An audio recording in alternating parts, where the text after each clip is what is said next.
जोरी आलो बशीरा तू कित मर गयो। ईद भी खत्म होगी लेकिन ते मीना ना कोई सूट को जोड़ो लेके दितो ना ही कोई खेड़ी लेके दिती। हुन तो मीना 10 के काद लेके आवगो।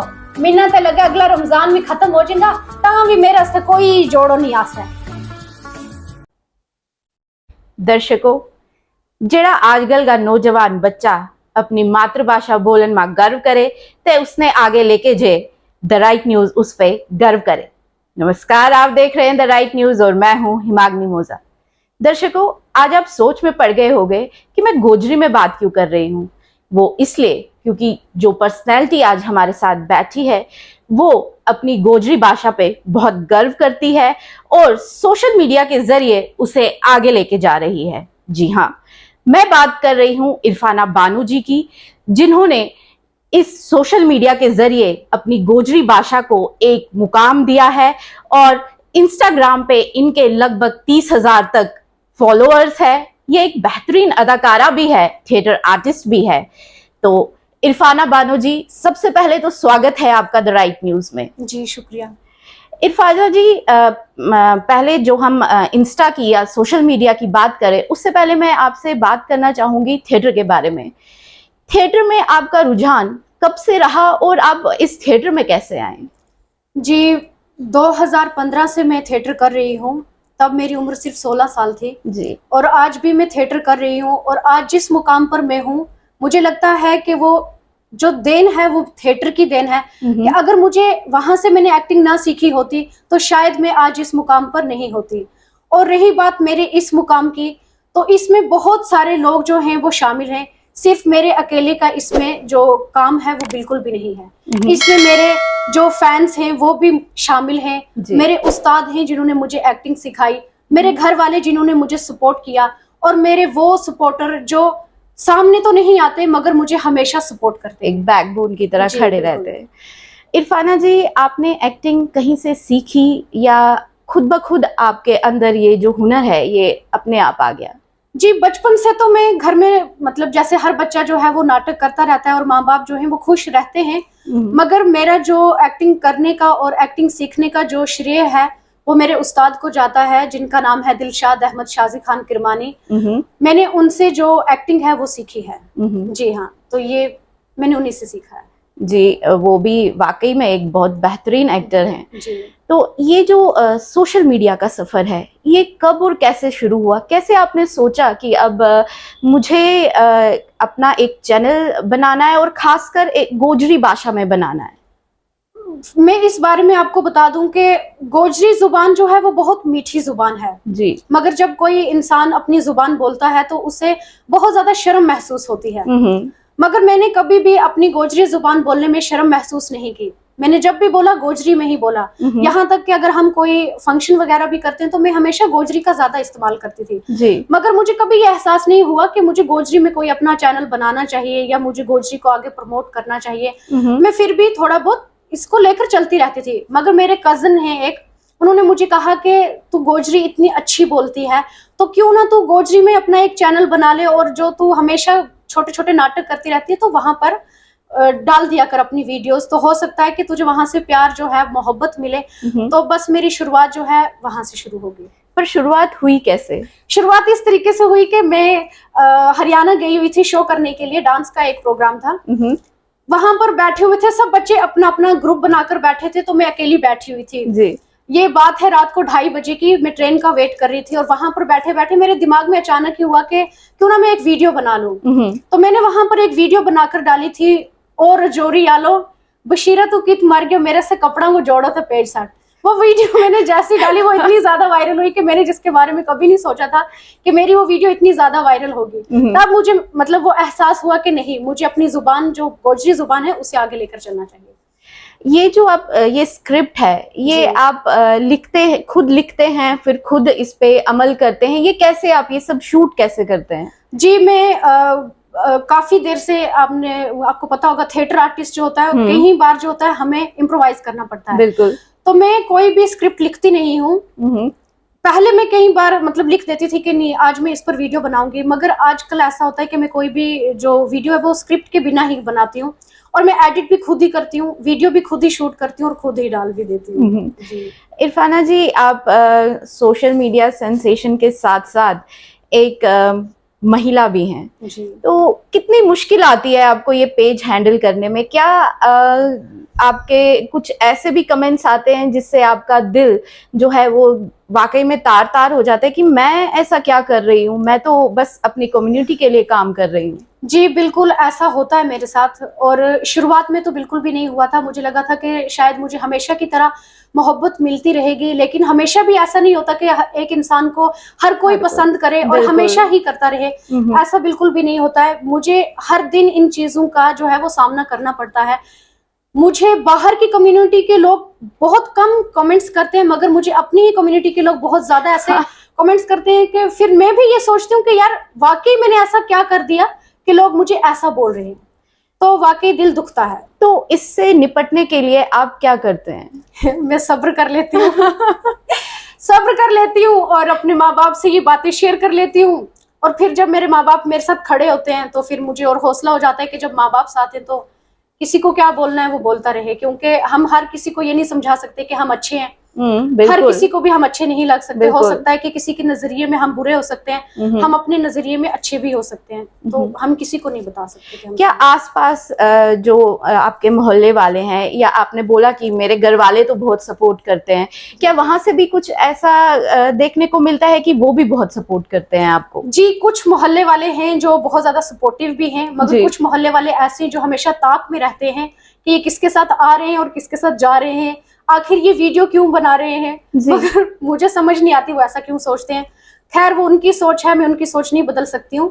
मुझे हमेशा वही करना है कि मुझे अपनी कम्युनिटी को आगे लेकर चलना है, मुझे अपनी मातृ जुबान है उसको आगे लेकर चलना है। तो ऐसा जब आप देखते हैं समाज में कि एक मैं सही रास्ते पे जा रही हूँ, मैं कोई ऐसा गलत काम भी नहीं कर रही हूँ, फिर भी लोग ऐसे कमेंट्स करते हैं या ऐसी टिप्पणियां करते हैं, तो उसके बारे में आपको क्या कहना है? क्या महिलाओं को इतना भी हक नहीं है कि वो खुल के कोई काम कर सके? जी बिल्कुल, इस पर मैं आपको एक बात बताती हूँ। मैंने हाल में एक वीडियो डाली थी जिस पर बहुत ज्यादा कंट्रोवर्सी हुई थी, मगर मेरा आप यकीन करें कि मैंने दिल से कोई ऐसा वीडियो नहीं बनाया था कि जिसकी वजह से लोगों का दिल दुखे, मगर मेरी वजह से बहुत सारे लोगों का दिल भी दुखा है। मैं उसके लिए माफी भी मांग चुकी हूँ कि अगर मेरी वजह से किसी इंसान का दिल दुखा है तो मुझे माफ करें। मगर मुझे ये समझ नहीं आता कि बहुत सारे लोग वहां पर दीन इस्लाम वाली बातें कर रहे थे कि आपको पर्दे में रहना चाहिए, आपको ऐसी वीडियोस नहीं बनानी चाहिए। मैं उनके लिए बस एक बात कहूंगी कि चलो, मैंने एक वीडियो बनाई थी जिस पर मैंने कहा था कि या अल्लाह मेरे जो भाई हैं उनको एक अच्छी सी बीवी दे दे, क्या इसमें गलत क्या था? कि बीवी तो हर कोई, अच्छा अगर एक शोहर अपने लिए अच्छी बीवी मांग सकता है, एक लड़की को भी बराबर उतना ही हक है कि वो अपने हक में भी एक अच्छा शोहर मांगे, मगर लोगों ने उसको एक नया रुख दिया।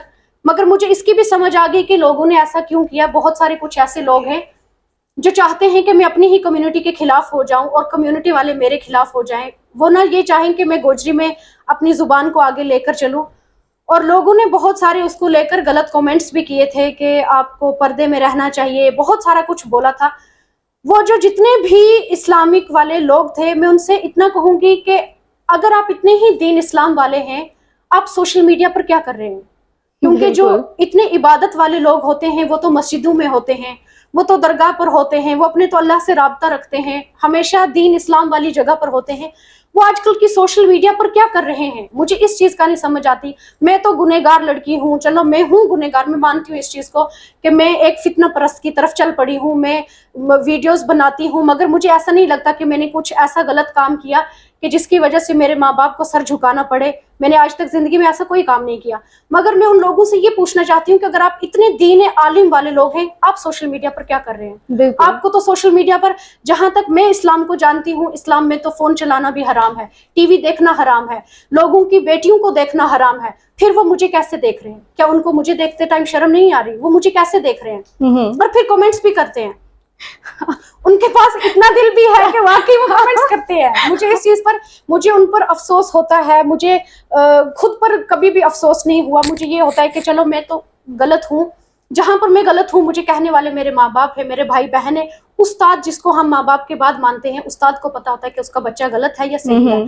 मगर वो लोग कहाँ से आते हैं जो खुद को सही मानते हैं उस दायरे में और दूसरों को गलत मानते हैं? उनको अपनी गलतियां क्यों नहीं दिखती? साथ में मैं आपको ये भी बता दूं कि बहुत सारे लोग जो हैं वो बहुत ज्यादा गलत कमेंट्स करते हैं, मगर उसी के हिसाब में बहुत सारे ऐसे लोग भी हैं जो बहुत ज्यादा मोहब्बत दे रहे हैं, क्योंकि बहुत कम गिने चुने लोग होते हैं जो आपकी सक्सेस को देखकर खुश नहीं होते हैं, जिनको खुद कोई काम नहीं होता है। बिल्कुल। दूसरों को कमेंट्स वही लोग कर सकते हैं ना जिनके पास कोई काम नहीं होता, पूरे दिन वो बेले बैठे होते हैं, उन्हें बस ये देखना है कौन सा इंसान क्या काम कर रहा है क्या नहीं कर रहा है। मुझे ऐसा लगता है कि जो पढ़े लिखे लोग होते हैं जिनके पास कुछ काम काज होता है वो किसी को भी गलत कमेंट्स नहीं करते हैं, और ये बहुत ही कम लोग होते हैं, मतलब कुछ गिने चुने लोग होते हैं, पूरी कम्युनिटी गलत नहीं होती है। कहते हैं ना कि कुछ चंद लोगों की वजह से सब लोग गलत हो जाते हैं, बस ये वही चंद लोग हैं। ये वही कहावत हो गई कि एक गंदी मछली पूरे तालाब को गंदा कर देती है। जी। और मैं हैरान हूँ कि आजकल के जमाने में भी ऐसे तंग ख्यालात वाले लोग भी होते हैं। जी बिल्कुल। तो इरफाना जी, आपके आगे के प्रोजेक्ट्स क्या हैं थिएटर को लेके भी, और ये जो आपका अपना इंस्टा का चैनल है, इस पे अभी हमें आगे और क्या क्या देखने को मिलेगा? जी इंशाल्लाह, उम्मीद तो यही है कि आगे आपको बहुत कुछ देखने को मिलेगा। फिलहाल तो भी हम थिएटर को ही आगे लेकर चल रहे हैं, और साथ ही मैं डेली की जो रील्स हैं वो डालती रहूंगी, ताकि जितने भी बच्चे भी मुझे देखते हैं वो खुश रहें कि जो मैं वीडियोस डालती हूँ। बहुत सारे बच्चे बोलते हैं कि दीदी हमें आपकी वीडियोस बहुत अच्छी लगती है, और कुछ लोग वो भी हैं जो बोलते हैं कि ये तुम क्या बना रही हो, मगर मुझे उन लोगों को देखना है कि जो मुझे सपोर्ट करते हैं, क्योंकि हजरत अली ने कहा कि अगर तुम्हें जिंदगी में आगे चलना है तो बहुत सारी जिंदगी में रुकावटें आती हैं, अगर तुम्हें रुकना है तो तुम अभी रुक जाओ, लेकिन अगर चलना है तो तुम चलते चलो। जी। और अगर चलना है तो बातें भी सुननी पड़ेगी। जी बिल्कुल। आपको गालियां भी पड़ेगी और शाबाशी भी मिलेगी।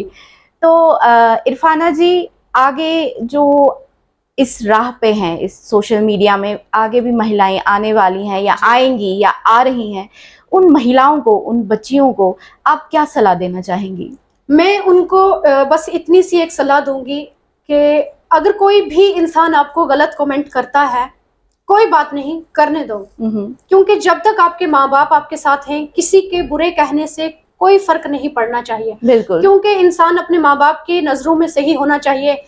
हमारे किसी की भी गलत नजरिए से कुछ भी नहीं होता है, मतलब हम तो किसी की नजरिया ठीक नहीं कर सकते ना, कि हम हर किसी को बताएंगे वहां पर जाकर के नहीं मैं सही हूँ। अब दुनिया इतनी बड़ी है, मान लो कि अगर 4 करोड़ लोग हैं, 4 करोड़ एक हिसाब एक जमा लगा लो आप, मैं 4 करोड़ लोगों के पास जाकर नहीं बता सकती कि मैं अच्छी हूँ, मैं अच्छी हूँ, मैं अच्छी हूँ, मैं अच्छी हूँ।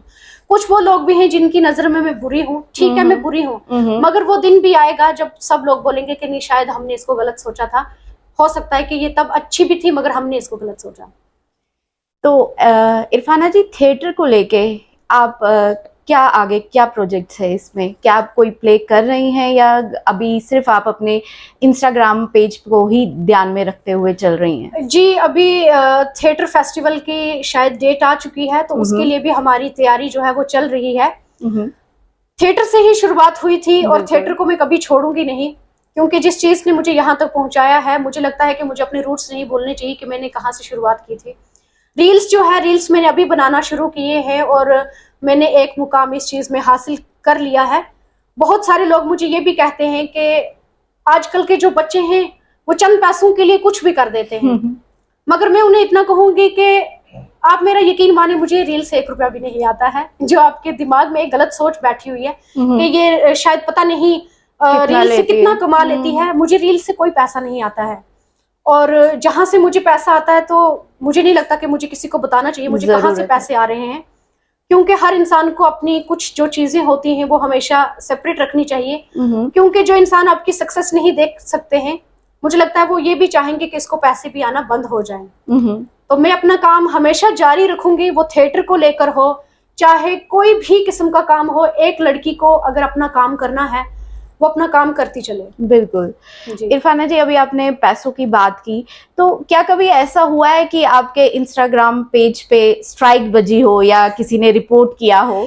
जी बिल्कुल, हर दिन आए ऐसा मेरे साथ होता है। अच्छा जी, मुझे शायद ऐसा महसूस होता है कि मुझे एक दिन में 100 से ज्यादा स्ट्राइक बजती हैं। वाकई में बिल्कुल, क्योंकि मैं एक लड़की हूँ तो स्ट्राइक लाजिम है कि मेरे अकाउंट पर स्ट्राइक बजनी चाहिए। मगर मैं इस चीज का एक तोड़ ये भी निकालूंगी कि बहुत सारे गुज्जर लड़के हैं जो वीडियोस बनाते हैं उनके अकाउंट पर स्ट्राइक क्यों नहीं होती है? क्यों? वो लड़का है और मैं एक लड़की हूँ। अगर पर्दा लड़की को कहा गया है, मैं मानती हूँ इस चीज को, वाकई लड़की को पर्दा कहा गया है कि पर्दे में रहना है, मगर एक लड़के को भी पर्दा उतना ही दिया गया है। औरत से पहले पर्दा मर्द को दिया गया है इस्लाम में, उसके बाद औरत को कहा गया है कि तुम भी पर्दे में रहो। इसी वजह से मुझे किसी ये में बात आई है अब के पैसों को लेकर, तो मैं एक बात आपसे शेयर करना चाहूंगी कि मैंने बहुत पहले एक वीडियो डाली थी, तो उस पर एक लड़के ने कुछ गलत कमेंट किया था और मैंने उसको कहा कि तुम किस हक से मुझे ये कमेंट कर रहे हो। उसने कहा कि, मैंने कहा तुमने भी तो अपने अकाउंट पर वीडियोस डाली हैं, तुम अपने अकाउंट से जैसी वीडियो डिलीट करोगे मैं तुमसे वादा करती हूँ कि मैं वीडियो डिलीट करूंगी। उसने कहा तुम अपनी वीडियो डिलीट करो, मैं एक लड़का हूँ, मुझे हक है वीडियो बनाने का। उस टाइम मुझे इतना फील हुआ कि मैं एक ऐसी कम्युनिटी से ताल्लुक रखती हूँ जहां पर मुझे ऐसा लगता था कि नहीं, हमारे में कोई भेदभाव नहीं होता है, जितना सम्मान लड़की को मिलता है उतना ही सम्मान लड़के को भी मिलता है, मगर ऐसा नहीं है। आज भी हम कई ऐसे तबके हैं पिछड़े हुए जहां पर आज भी लड़के को ज्यादा ओहदा दिया जाता है, लड़की को दबाया जाता है। इरफाना जी, इस चीज का तो हम कुछ नहीं कर सकते क्योंकि ऐसे लोग, ऐसे शख्स हर एक कम्युनिटी में पाए जाते हैं। तो इरफाना जी, शुक्रिया इतना कीमती समय देने के लिए। पर एक आखिरी सवाल तो नहीं मैं बोलूंगी, मैं चाहती हूँ कि जो आपको इतना सपोर्ट करते हैं, आपके फॉलोअर्स, आज द राइट न्यूज़ के माध्यम से आप उन्हें जो है उनको बोल सकते हैं कि शुक्रिया उन्हें कह सकते हो या उन्हें हौसला अफजाई दे सकते हो कि वो आपको बैकबोन की तरह खड़े हैं। जी बिल्कुल, मैं सबसे पहले तो मैं ये बात गोजरी में ही बोलूंगी क्योंकि जी बिल्कुल, गोजरी जुबान तो इतनी ज्यादा मशहूर हुई हुई है। गुजर लोगों ने बस इतना ही कहूंगी कि जितना तुमने मैंने आज तक प्यार ते मोहब्बत दी हुई है, तुमने उस वक्त भी मेरा साथ नहीं छोड़े थे जब शायद बहुत सारा लोगों ने साथ छोड़ दितो तो तुमने हमेशा मैंने सपोर्ट करे हुई है। तो मैंने चाहिए कि थारो और सपोर्ट था वह जिससे तुम मैंने शुरू तो मोहब्बत करें था, वही मोहब्बत आज भी जरूरत है क्योंकि थारे बगैर हूँ कुछ भी नहीं है। जो थारी मोहब्बत ना होती तो शायद आज इस मुकाम पर ना होती। तो थैंक यू बहुत ज्यादा थारो इतना ज्यादा मोहब्बत देने को, शुक्रिया। तो दर्शकों, ये थे इरफाना बानो जी, जो कि एक सोशल मीडिया सेंसेशन है, जो अपनी भाषा को लेके इतना काम कर रही है, उसे इतना आगे प्रमोट कर रही है। आप सब जानते ही हैं, द राइट न्यूज़ की हमेशा से ये मुहिम रही है कि वो प्रदेश के ऐसे युवाओं को, ऐसी पर्सनालिटीज को आगे लाए, इंटरव्यू के जरिए आपसे रूबरू कराए जो अपने फील्ड में बहुत बेहतरीन काम कर रहे हैं और अपने फील्ड को आगे बढ़ा रहे हैं। इसी के साथ हमें दीजिए इजाजत। बने रहे द राइट न्यूज़ के साथ। लाइक कीजिए, सब्सक्राइब कीजिए, शेयर कीजिए। नमस्कार।